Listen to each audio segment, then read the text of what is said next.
রাশিয়ার president Vladimir Putin ইউক্রেনের সাথে সরাসরি আলোচনার প্রস্তাব দিয়ে বলেছেন, কোনো বিলম্ব ছাড়াই 15ই মের মধ্যেই এটি শুরু হওয়া উচিত। দীর্ঘ 3 বছর ধরে দুই দেশের লড়াই থামার সম্ভাবনা তৈরি হলো রাশিয়ার প্রেসিডেন্ট ভ্লাদিমির পুতিনের এই বার্তায়। কোনো মধ্যস্থতাকারী নয়, সরাসরি ইউক্রেনের সঙ্গে আলোচনায় বসার প্রস্তাব দিলেন পুতিন।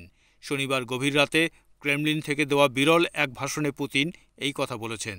পুতিন বলেন, আলোচনার সুবিধার্থে রোববার তিনি তুর্কি প্রেসিডেন্ট রিসেপ তাইয়িপ এরদোয়ানের সঙ্গে কথা বলবেন। এই আলোচনা যুদ্ধবিরতির দিকে নিয়ে যেতে পারে। তবে এই আলোচনার প্রস্তাবের বিষয়ে ইউক্রেনের তরফ থেকে কোনো প্রতিক্রিয়া মেলেনি। 30 দিনের নিঃশর্ত যুদ্ধবিরতির দাবি তুলেছিল ইউক্রেন এবং তার সহযোগীরা। সেই তালিকা ছিল ফ্রান্স, জার্মানি, পোল্যান্ড, ব্রিটেনের মতো ইউরোপীয় দেশগুলো। আগামী সোমবার থেকেই তা কার্যকর করার আহ্বান জানানো হয়। সেই দাবির কয়েক ঘন্টা পরেই রবিবার মস্কোর তরফ থেকে আলোচনায় বসার প্রস্তাব দেওয়া হলো।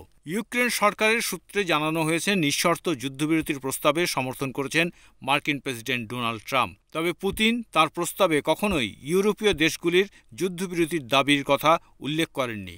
তবে রাশিয়া বিরোধী মন্তব্য এবং ইউরোপীয় দেশগুলির হুমকির নিন্দা করেছেন রুশ প্রেসিডেন্ট। পুতিনের কথায়, কিয়েভ যদি কোনো পূর্বশর্ত ছাড়া সরাসরি আলোচনা শুরু করতে চায় তবে আমরা রাজি।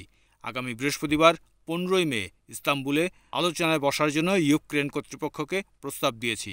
এই বিষয়ে জানতে ইউক্রেনের প্রেসিডেন্ট জেলেনস্কির কার্যালয় ও দেশটির পররাষ্ট্র মন্ত্রণালয়ের সঙ্গে যোগাযোগ করেছিল রয়টার্স। তবে সংবাদ সংস্থাটি তাৎক্ষণিকভাবে তাদের কোনো মন্তব্য জানতে পারেনি।